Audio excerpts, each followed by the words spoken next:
మోక్ష.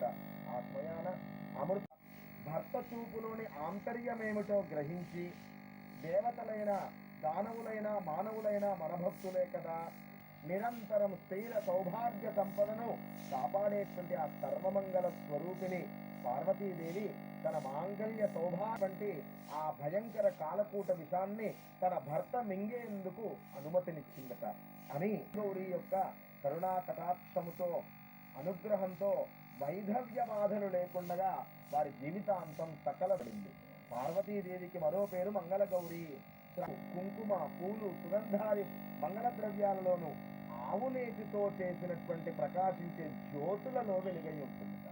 చాలా కాలం క్రితం జయపాలుడు అనేటువంటి మహారాజు మాహిష్మతి అనే నగరాన్ని పరిపాలించేవాడు. భోగభాగ్యాలు ఎన్ని ఉంటేనేం ఆయనకు సంతానం కలగలేదు.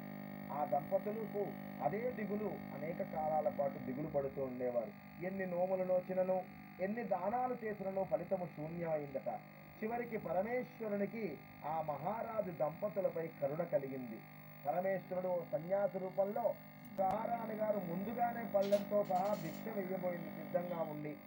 ఆ సన్యాసి ఆ భిక్షను స్వీకరించకుండగా ప్రతిగా ఒక మాట అన్నారు, సంతానం లేని నీ చేత నేను దిగు వస్త్రములను ధరిని భక్తి శ్రద్ధలతో పూజిస్తే ఆమె మీకు సంతానాన్ని ఇస్తుంది అని చెప్పి వెళ్ళిపోయాడు. ఆ సన్యాసి రూపుడైన కావాలి అని సంతానం కావాలా, వైరుడైన కుమారుడు కావాలా అని కోరుకోమని అడిగింది. అప్పుడు ఆ మహారాజు పితృదేవతల వృక్ష ఫలాన్ని నీ భార్యకివ్వు అని అంతర్ధానమయ్యను అమ్మవారు.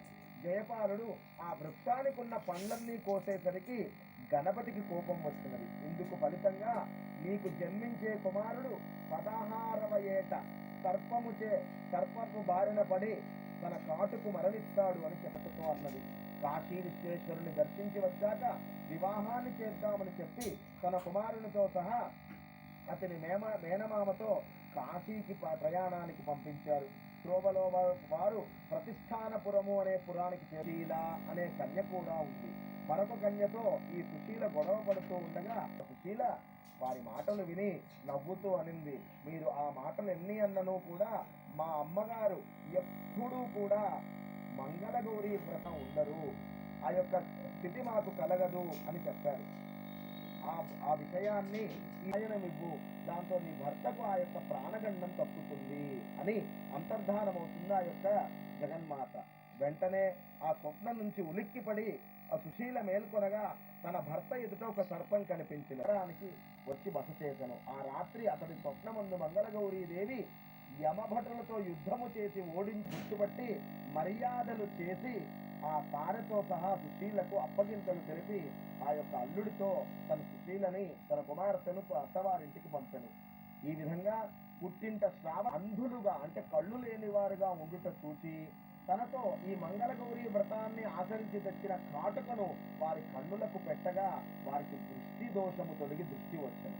మంగళగౌరి మహిమ వల్ల ఇదంతా జరిగినదని గ్రహించిన సుశీల ఆ యొక్క